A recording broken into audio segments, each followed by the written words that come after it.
Hey guys, it's me DJ Carlo Tendido, and I get a lot of questions of people asking me what are my settings on Rekordbox DJ and how do I set it up. So in this video, I'm gonna do my best to answer all of that and hopefully give you 5 tips and tricks you can apply in your Rekordbox DJ controller or ddj-rb to start DJing better immediately right now.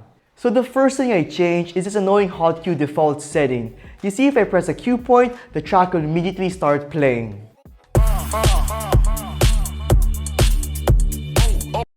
This is incredibly frustrating because most of the time I just want to cue a song and ready a section of it. So to disable this, go to settings, then click controller, then scroll down, then locate the hot cue section and click during pause gate is applied. And now you're set.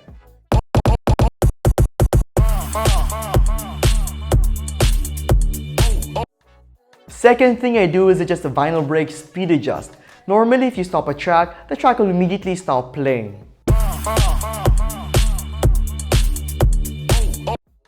Nothing wrong with that, but for me it sounds too robotic. I much prefer a vinyl break stopping sound effect when I stop a track. So to get just that, go to settings, and in the controller section locate vinyl speed adjust, and bring the knobs of deck 1, 3, and 2, and 4 to the 1 PM position.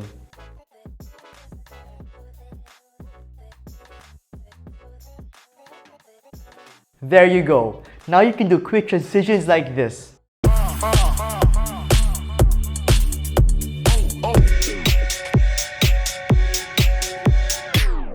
Bonus tip for you scratchers out there. If you want your scratching to be razor sharp, go to settings, then click controller, then go to mixer, then locate the Crossfader Curve section, and bring the knob all the way to the right side.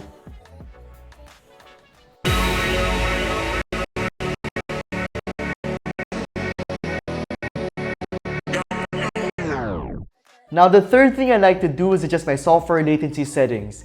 This basically makes my software more or less responsive, and as a DJ who likes to perform, I want to have the tightest scratching and drumming responsiveness as possible. So to get just that, go to settings, then click audio, and then bring the buffer size closer to the left side. Don't bring it all the way to the left because your computer may malfunction. Right about here should be enough.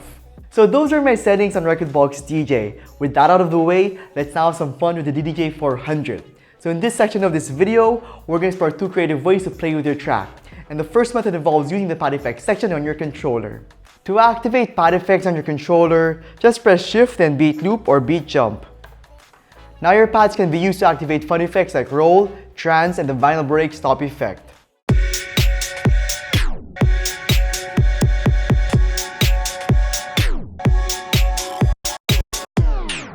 Now the last trick I want to teach you involves the key shift sub function.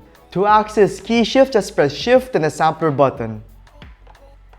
Now your default pad section can increase the key of the song. So pad 5 will be the default key of the song, and pad 6, 7, 8, and 1, 2, 3, 4 will act as pads and increase the key of the song in that order. So what I usually like to do with this section is play around with pads 6, 7, 8, and 5 during sections of a song to sort of remix the track on the fly.